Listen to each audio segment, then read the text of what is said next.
Leo, Sun, Moon, and Rising. This is your tarot reading, not for the week ahead as we usually do, but the year ahead. As it's the turn of the year, I thought it'd be really interesting to do a 2025 forecast reading for the sign of Leo.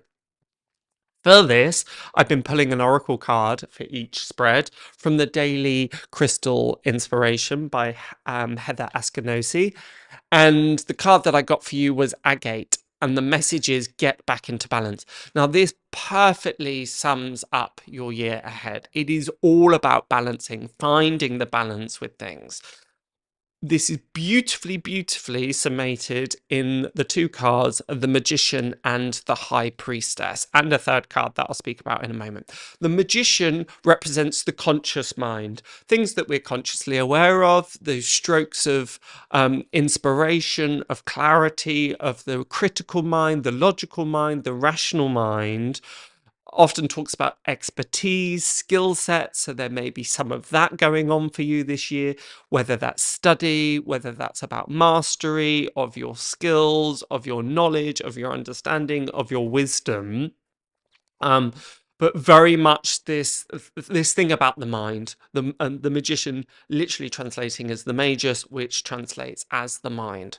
So lots of things on your mind, not in terms of to-do lists, not in terms of, oh, I'm thinking about lots of things, I'm thinking about work, I'm thinking about home life, but rather the bigger plans, those bigger strikes of inspiration, ingenuity.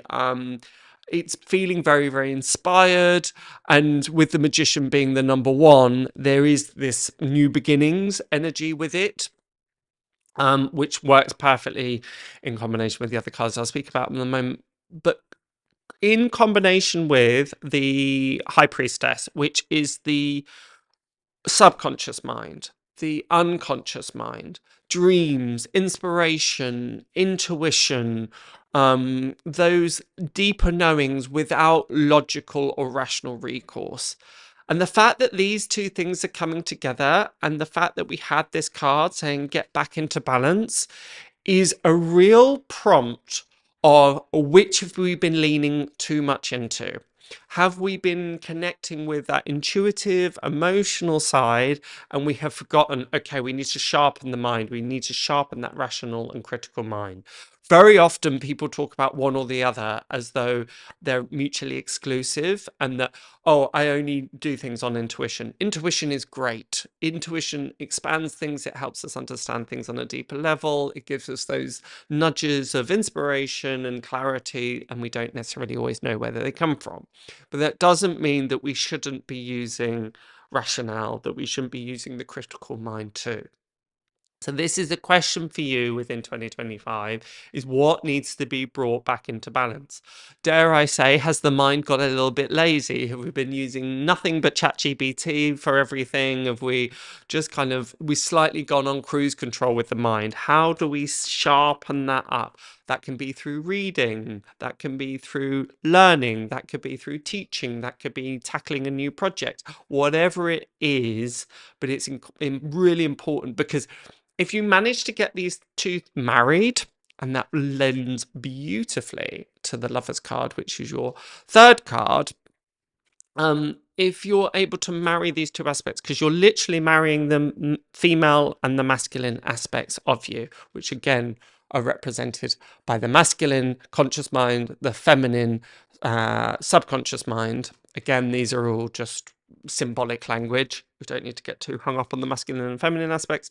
But again, you see that in the High Priestess with Boaz, the Pillar of Solomon, and Yakim, the Pillar of Solomon, and that is showing the duality of life, this difference in life.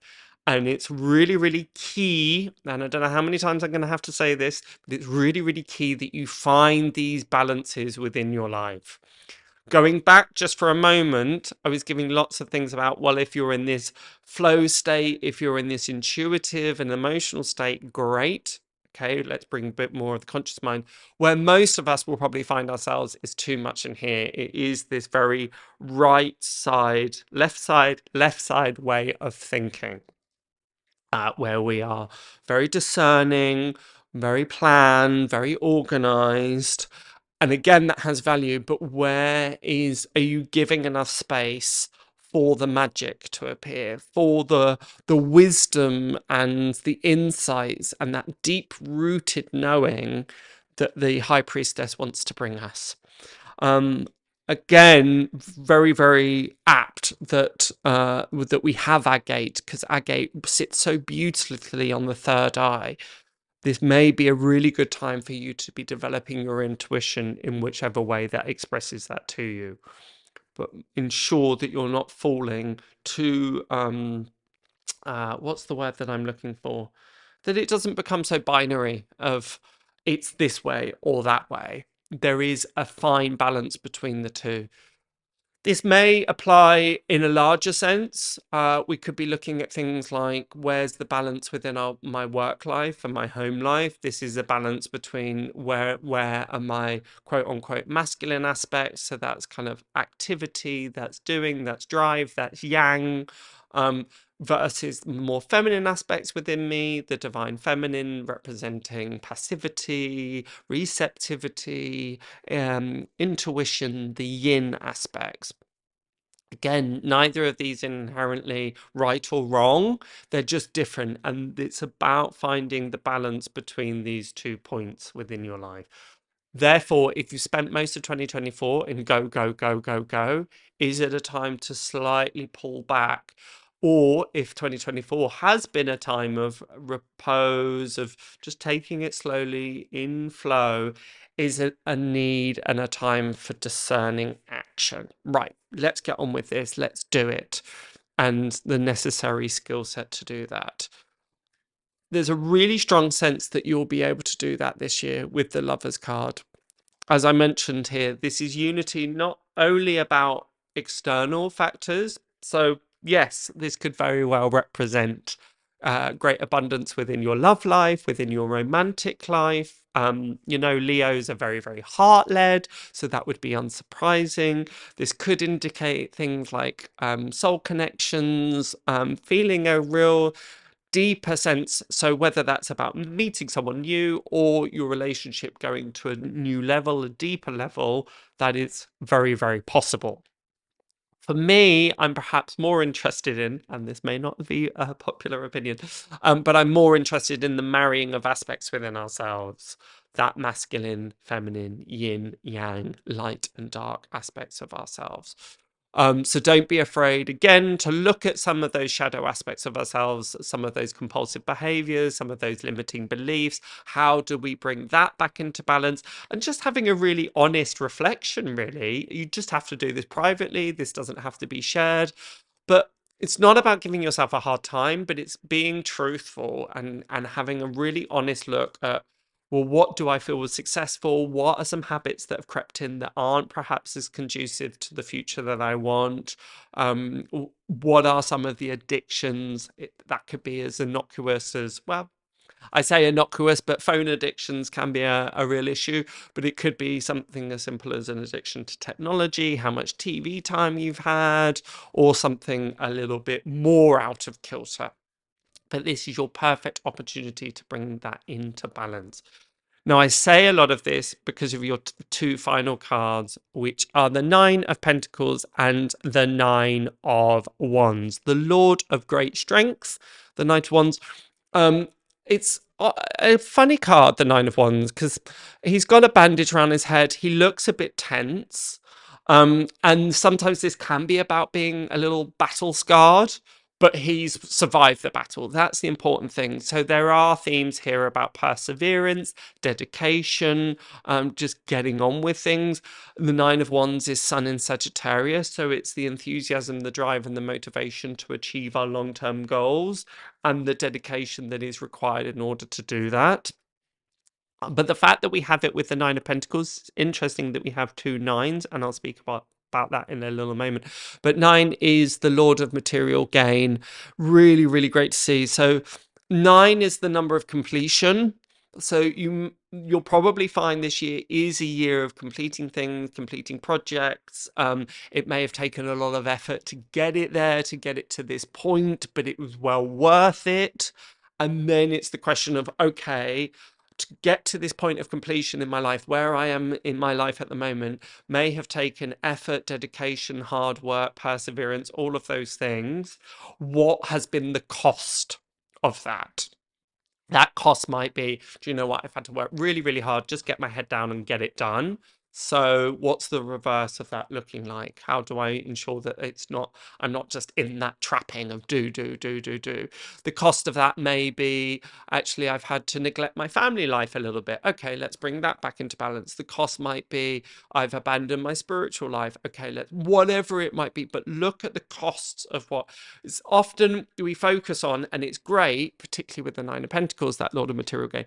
Normally we focus on what it has afforded us, what has brought us into abundance, not often actually what's been the cost.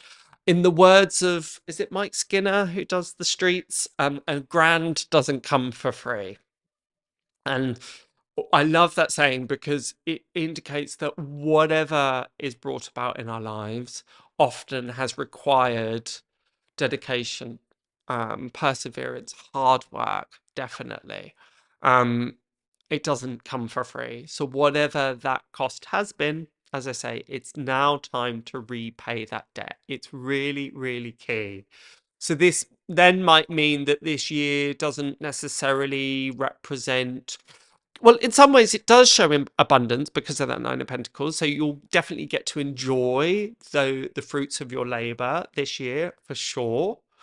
But I would say that it's important that there's a kind of beginning of a new chapter, particularly with the Magician card and the High Priestess, which are the 1 and the 2 numerologically. So it's the beginnings and duality. It's starting and the next chapter of it. So not necessarily be the year where you get what you think you want, but it is a very necessary year. It's a necessary year, not necessarily to hit the reset button, but again, repeating myself, but bringing things back into balance. And what is often needed for that is to swing the pendulum the other direction. Therefore, it is not a time and it's not a year for just maintaining the status quo, doing more and more and more of what has come previously. It is more about, okay, what's the counterpoint? What's the foil, the perfect foil to find that center point within me?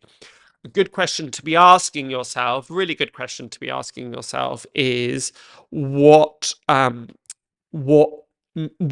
do I feel centered? And I don't mean that geographically, although that may be part of it, but what do I need in my life to feel centered? It might be, well, I need rest, I need sociability, I need financial security, I need a creative project that I feel excited by. What are the things that you need in order to feel centered? And allow that to really, really be your guiding force for the year ahead, Leo, because as much as we've got the feminine aspect, the divine masculine aspect, we also have the divine as represented by the angel, the super conscious. And when we land in that sweet spot of that perfect balance between the masculine and the feminine, we then end up with the world card, which is all about accomplishments. It's about nirvana. It's about bringing everything into perfect balance. So that's really where I want to see you aiming for in 2026. So it's not a year for extremes. It's not a year to kind of keep pushing yourself, but actually you've probably done enough of pushing yourself. So let's take that petal off the medal, or the pedal off the medal, you know what I'm trying to say. Take it back a bit so that we're not feeling like go quite the same way. But other than that, a really, really exciting year. Big year, as you've got the Lovers, the Magician, and the High Priestess all representing major arcana, and particularly as you have 2 of the 9s, as I mentioned. So 9s being the number of completion. So all looks great. As ever, be sure to check out your sun, moon, and rising signs for a really in-depth look at what your 2025 might be. But until next week, I wish you a great, great end of the year, and I'll see you then. Bye for now.